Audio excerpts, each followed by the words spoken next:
आज है 28 अप्रैल 2026 दिन मंगलवार। Welcome back to clean news UP. चलिए देखते हैं उत्तर प्रदेश की 25 फटाफट बड़ी खबरों को। यूपी में फार्मा सेक्टर को बूस्ट, 2000 करोड़ निवेश से 10,000 नौकरियों की उम्मीद। उत्तर प्रदेश में फार्मा और मेडिकल डिवाइस सेक्टर तेजी से आगे बढ़ रहा है। योगी आदित्यनाथ सरकार के प्रयासों से 17 कंपनीज ने करीब 2000 करोड़ रुपए निवेश की प्रतिबद्धता जताई है। इससे राज्य में लगभग 10,000 युवाओं को रोजगार मिलने की संभावना है। मुख्यमंत्री ने इन कंपनीज को लेटर ऑफ कंफर्ट सौंपते हुए कहा कि यूपी अब निवेश के लिए सुरक्षित और भरोसेमंद गंतव्य बन चुका है। अलग अलग जिलों में नए प्लांट लगने से औद्योगिक विकास को भी नई रफ्तार मिलेगी। खरीफ 2026 में किसानों को मुफ्त बीज मिनी किट, ऑनलाइन आवेदन से मिलेगा फायदा। खरीफ सीजन 2026 को बेहतर बनाने के लिए उत्तर प्रदेश सरकार ने किसानों के लिए मुफ्त बीज मिनी किट योजना शुरू की। इस योजना के तहत किसानों को उन्नत किस्म के बीज निःशुल्क दिए जाएंगे। खासतौर पर मोटे अनाज यानी मिलेट्स को बढ़ावा देने के लिए ज्वार, बाजरा, रागी, सांवा और कोदो के बीज शामिल किए गए। इसके अलावा अरहर, मूंग, उड़द और तिल के बीज भी किसानों को मिलेंगे। इच्छुक किसान ऑनलाइन आवेदन कर इस योजना का लाभ आसानी से उठा सकते हैं।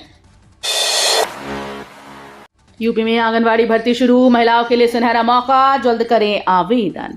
उत्तर प्रदेश के कई जिलों में आंगनवाड़ी वर्कर पदों पर भर्ती प्रक्रिया शुरू हो गई। पात्र महिला उम्मीदवार निर्धारित तिथियों के अनुसार ऑनलाइन आवेदन कर सकती हैं। इच्छुक अभ्यर्थी आधिकारिक वेबसाइट पर जाकर फॉर्म भर सकते हैं। खास बात यह है कि हर जिले के लिए आवेदन की अंतिम तिथि अलग अलग तय की गई, इसलिए उम्मीदवार समय रहते अपने जिले की तारीख जरूर जांच लें। ये भर्ती महिलाओं के लिए सरकारी नौकरी पाने का अच्छा अवसर है, जिससे वे आत्मनिर्भर बन सकेंगी और समाज सेवा में भी योगदान दे सकेंगी। एलपीजी संकट में गोबर गैस बनी सहारा, महिलाओं की बढ़ी आत्मनिर्भरता। एलपीजी गैस की बढ़ती किल्लत के बीच उत्तर प्रदेश के गोरखपुर में गोबर गैस योजना महिलाओं के लिए संजीवनी साबित हो रही है। बायोगैस प्लांट अपनाकर महिलाएं न सिर्फ आत्मनिर्भर बन रही हैं, बल्कि महंगी गैस से भी राहत पा रही हैं। इस योजना से घरों में सस्ती और आसान ऊर्जा मिल रही है। वहीं बचा हुआ अवशेष जैविक खाद के रूप में इस्तेमाल हो रहा है। वैश्विक हालातों के चलते गैस आपूर्ति प्रभावित होने पर भी ये विकल्प ग्रामीण परिवारों के लिए राहत और प्रेरणा का बड़ा जरिया बन रहा है। यूपी में नई श्रम नियमावली की तैयारी, निवेश और रोजगार को मिलेगी रफ्तार। उत्तर प्रदेश सरकार निवेश बढ़ाने और रोजगार सृजन के लिए नई श्रम नियमावली लागू करने की तैयारी में है। अगले महीने से लागू होने वाली ये नीति श्रम कानूनों को लचीला बनाकर उद्योगों को प्रोत्साहित करेगी। चीन+1 रणनीति के बीच यूपी अब वियतनाम, बांग्लादेश और इंडोनेशिया जैसे देशों से प्रतिस्पर्धा कर रहा है। इन देशों ने श्रम सुधारों के जरिए निवेश और रोजगार में तेजी लाई। सरकार का मानना है कि नई नियमावली से प्रदेश में उद्योगों को बढ़ावा मिलेगा और बड़े पैमाने पर नौकरियों के अवसर पैदा होंगे। जनता दर्शन में सख्ती, योगी अफसरों को चेतावनी, लापरवाही बिल्कुल नहीं चलेगी। मुख्यमंत्री योगी आदित्यनाथ ने जनता दर्शन के दौरान अधिकारियों को सख्त संदेश दिया। पश्चिम बंगाल चुनाव प्रचार पर रवाना होने से पहले उन्होंने प्रदेश भर से आए फरियादियों की समस्याएं सुनी और अधिकारियों को संवेदनशील होकर काम करने के निर्देश दिए। योगी ने साफ कहा कि शिकायतों के निस्तारण में किसी भी तरह की लापरवाही बर्दाश्त नहीं की जाएगी और समय पर समाधान सुनिश्चित किया जाए। साथ ही उन्होंने लोगों से अपील की है कि भीषण गर्मी में अनावश्यक परेशान ना हों। स्मार्ट मीटर के खिलाफ महिलाओं का गुस्सा, यूपी में बिजली दफ्तरों पर हंगामा। उत्तर प्रदेश में स्मार्ट मीटर को लेकर विरोध तेज होता जा रहा है और अब महिलाओं ने भी मोर्चा संभाल लिया। लखनऊ से मेरठ तक बिजली दफ्तरों पर जोरदार प्रदर्शन देखने को मिला। राजधानी लखनऊ के इंदिरा नगर पावर हाउस में बड़ी संख्या में महिलाओं ने घेराव कर मुख्य गेट पर ताला जड़ दिया और इंजीनियर के चैम्बर में धरने पर बैठ गईं। अचानक हुए इस प्रदर्शन से हड़कंप मच गया और अधिकारी दफ्तर छोड़कर बाहर निकल गए। उपभोक्ताओं का कहना है कि स्मार्ट मीटर से बिजली बिल बढ़ रहे हैं। यूपी में महिला सुरक्षा पर बड़ा अभियान, आरक्षण को लेकर सियासत भी तेज।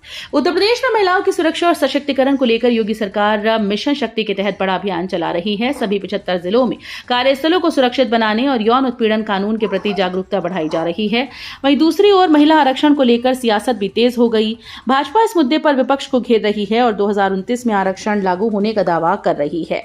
सरकार और भाजपा दोनों ही नारी शक्ति को केंद्र में रखकर अपने अभियान और रणनीति को आगे बढ़ा रहे हैं। गंगा एक्सप्रेसवे पर बनेगा यूपी का सुपर कॉरिडोर कनेक्टर, हरिद्वार से बिहार तक high speed corridor. Ganga expressway Uttar Pradesh की कनेक्टिविटी को नई रफ्तार देने जा रहा है। मेरठ से प्रयागराज तक 594 किलोमीटर लंबा यह एक्सप्रेसवे सिर्फ 12 जिलों को नहीं बल्कि पूरे प्रदेश को जोड़ने की तैयारी में है। इससे पूर्वांचल, बुंदेलखंड, आगरा, लखनऊ एक्सप्रेसवे से लिंक किया जाएगा। सभी कनेक्शन बनने के बाद ये मार्ग हरिद्वार से बलिया और दिल्ली से बिहार तक हाई स्पीड कॉरिडोर बन जाएगा। इससे यात्रा समय कम होगा, व्यापार को बढ़ावा मिलेगा, यूपी का विकास और तेज होने की उम्मीद है।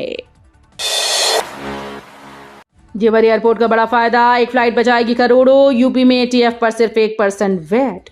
नोएडा इंटरनेशनल एयरपोर्ट के शुरू होने से एयरलाइंस को बड़ा आर्थिक फायदा मिल सकता है। उत्तर प्रदेश में एयर टरबाइन फ्यूल पर सिर्फ 1% वैट लगता है, जबकि दिल्ली के इंदिरा गांधी एयरपोर्ट पर यह करीब 25% है। विशेषज्ञों के मुताबिक ईंधन कुल परिचालन लागत का लगभग 40% होता है। ऐसे में कम टैक्स से एक फ्लाइट हर महीने करीब 1 करोड़ रुपए तक की बचत कर सकती है। यूपी के गन्ना किसानों के लिए रेड अलर्ट, फसल पर खतरनाक कीटों का खतरा। उत्तर प्रदेश के गन्ना किसानों के लिए बड़ी चेतावनी जारी की गई। योगी सरकार ने फसल पर बढ़ते कीट हमले को देखते हुए रेड अलर्ट घोषित किया। गन्ना विकास और चीनी उद्योग विभाग के मुताबिक इस समय अंकुर बेधक और चोटी बेधक कीट तेजी से फसल को नुकसान पहुंचा रहे हैं। मुख्यमंत्री के निर्देश पर किसानों को सतर्क रहने और समय पर नियंत्रण उपाय अपनाने की सलाह दी गई। विभाग ने कीटों से बचाव के लिए दवाइयों के छिड़काव और खेती की नियमित निगरानी पर जोर दिया।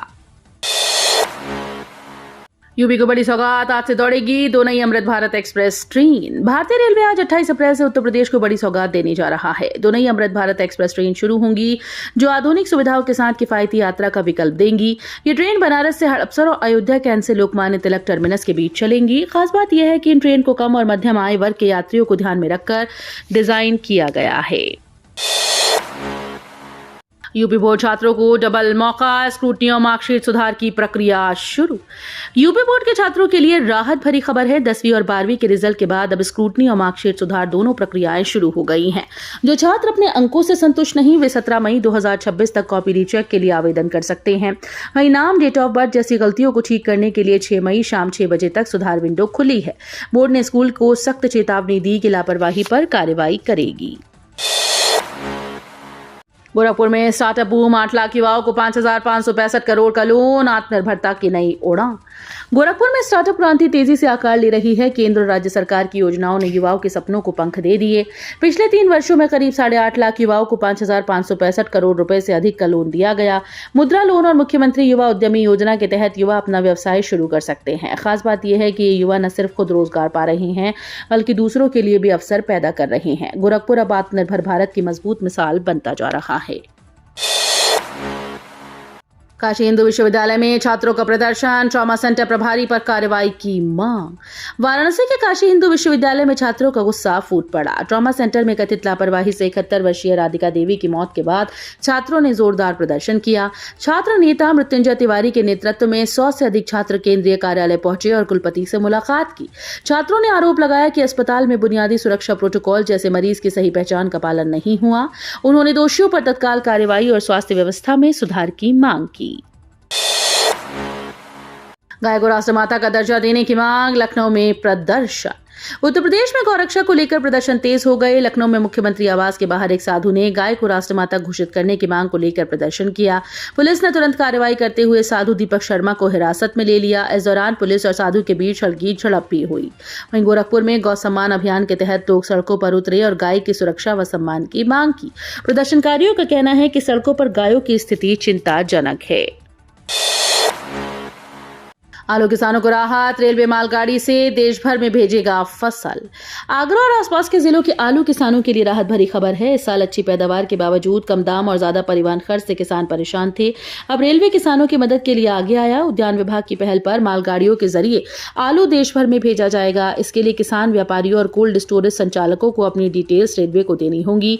यमुना ब्रिज घाट स्टेशन से आलू की सप्लाई शुरू होगी, जिससे किसानों को बेहतर दाम मिलने और मुनाफा बढ़ने की उम्मीद है।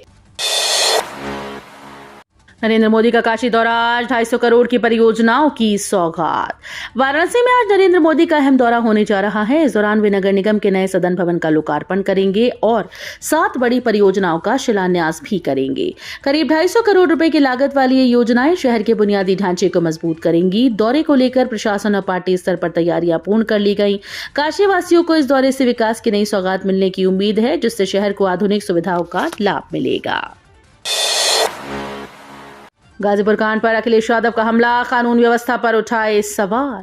गाजीपुर में नाबालिग लड़की की मौत के मामले को लेकर अखिलेश यादव ने योगी आदित्यनाथ सरकार पर तीखा निशाना साधा। उन्होंने कहा कि प्रदेश में कानून व्यवस्था पूरी तरह से बिगड़ चुकी है और महिलाएं कहीं भी सुरक्षित नहीं हैं। सपा अध्यक्ष ने पीड़ित परिवार को 5 लाख रुपए की आर्थिक मदद देने का ऐलान किया। साथ ही महिलाओं को 33% आरक्षण लागू करने की मांग करते हुए नरेंद्र मोदी सरकार पर इसे टालने का आरोप लगाया। यूपी मंत्रिमंडल विस्तार की चर्चा तेज, नए चेहरे और डिप्टी सीएम पर सस्पेंस। उत्तर प्रदेश में मंत्रिमंडल विस्तार को लेकर सियासी हलचल तेज हो गई। सूत्रों के मुताबिक 10 मई तक तस्वीर साफ हो सकती है और अधिकतम 6 नए मंत्री बनाए जा सकते हैं। चर्चा है कि इस बार सहयोगी दलों को भी मौका मिल सकता है। वहीं 65 वर्ष से अधिक उम्र के विधायकों को मंत्री पद की दौड़ से दूर रहने का संकेत दिया गया। एक और डिप्टी सीएम बनाए जाने की अटकलें भी तेज हैं। हाल ही में पार्टी के वरिष्ठ नेताओं की बैठकों के बाद अब सभी की नजरें संभावित विस्तार पर टिकी हैं। देसी नस्लों पर बड़ा फोकस, जेनेटिक परीक्षण से बढ़ेंगी पशुपालकों की आय। उत्तर प्रदेश में देसी पशु नस्लों को पहचान दिलाने और उनकी गुणवत्ता सुधारने के लिए जेनेटिक परीक्षण शुरू किया जा रहा है। पहले चरण में अवधी भेड़ और जौनपुरी बकरी पर काम शुरू हुआ, जबकि आगे गायों की देसी प्रजातियों पर भी शोध होगा। सरकार की योजना है कि बेहतर नस्लों का विकास कर उन्हें स्थानीय जलवायु के अनुकूल बनाया जाए। इससे पशुपालकों की आय में बढ़ोतरी होगी और पशुधन की उत्पादकता बढ़ेगी। मुरादाबाद में सिर्फ हिंदुओं को एंट्री, पोस्टर से विवाद, सोशल मीडिया पर मचा हड़कंप। उत्तर प्रदेश के मुरादाबाद के लाजपत नगर स्थित श्रीराम सोसाइटी में लगे पोस्टर्स ने नया विवाद खड़ा कर दिया। इन पोस्टर्स में खुद को हिंदू सनातनी सोसाइटी बताते हुए अन्य समुदाय के लोगों से यहां न बसने की अपील की गई। जैसे ही तस्वीरें और वीडियो सोशल मीडिया पर वायरल हुए, पूरे शहर में इस मुद्दे पर बहस तेज हो गई। मामला संवेदनशील होने के चलते स्थानीय प्रशासन सतर्क हो गया और स्थिति पर नजर बनाए हुए है। यूपी में बीजेपी को 256 सीटों का अनुमान, सपा को कितनी, सर्वे में चौंकाने वाले आंकड़े। यूपी की सियासत में मिशन 2027 को लेकर हलचल तेज हो गई। एक ताजा सर्वे के मुताबिक अगर अभी चुनाव होते हैं तो बीजेपी को करीब 256 सीटें मिल सकती हैं, जिससे पार्टी लगातार तीसरी बार सत्ता में लौटती दिख रही है। वहीं समाजवादी पार्टी को पिछली बार के मुकाबले कम सीटें मिलने का अनुमान है। सर्वे में सहयोगी दलों की स्थिति कमजोर बताई गई। बीजेपी ने साफ किया कि योगी आदित्यनाथ ही चुनाव का चेहरा होंगे। हालांकि असली तस्वीर चुनाव के वक्त ही साफ होगी। आजमगढ़ के किसानों को बड़ी राहत, बीज पर 50% तक सब्सिडी का मौका। उत्तर प्रदेश के आजमगढ़ में किसानों के लिए अच्छी खबर है। कृषि विभाग खरीफ और रबी फसलों के बीज पर 50% तक सब्सिडी दे रहा है। इस योजना का उद्देश्य किसानों को नई फसलों की खेती के लिए प्रोत्साहित करना और उत्पादन बढ़ाना है। किसान कृषि विभाग में पंजीकरण कर आवेदन कर सकते हैं। जिला कृषि अधिकारी के मुताबिक योजना का लाभ लेने के लिए अंतिम तिथि 10 मई तय की गई। हाईकोर्ट का बड़ा फैसला, अनुकंपा नियुक्ति का हक मृत्यु तिथि से तय, बाद में बनी रिश्तेदारी मान्य नहीं। लखनऊ हाईकोर्ट ने अनुकंपा नियुक्ति को लेकर अहम फैसला सुनाया। कोर्ट ने स्पष्ट किया कि किसी भी विधवा पुत्र वधू की पात्रता का निर्धारण कर्मचारी की मृत्यु की तिथि के आधार पर होगा। अगर कोई व्यक्ति मृत्यु के समय परिवार का हिस्सा नहीं था तो बाद में विवाह या विधवा होने के आधार पर वो नियुक्ति का दावा नहीं कर सकता। ये फैसला दीपिका तिवारी की याचिका खारिज करते हुए दिया गया, जिसमें वो 2 साल बाद विवाह के आधार पर नियुक्ति की मांग कर रही थी। तो ये थी आज की 25 फटाफट बड़ी खबरें। अगर आपको न्यूज पसंद आई हो तो वीडियो को लाइक और शेयर जरूर करें। धन्यवाद।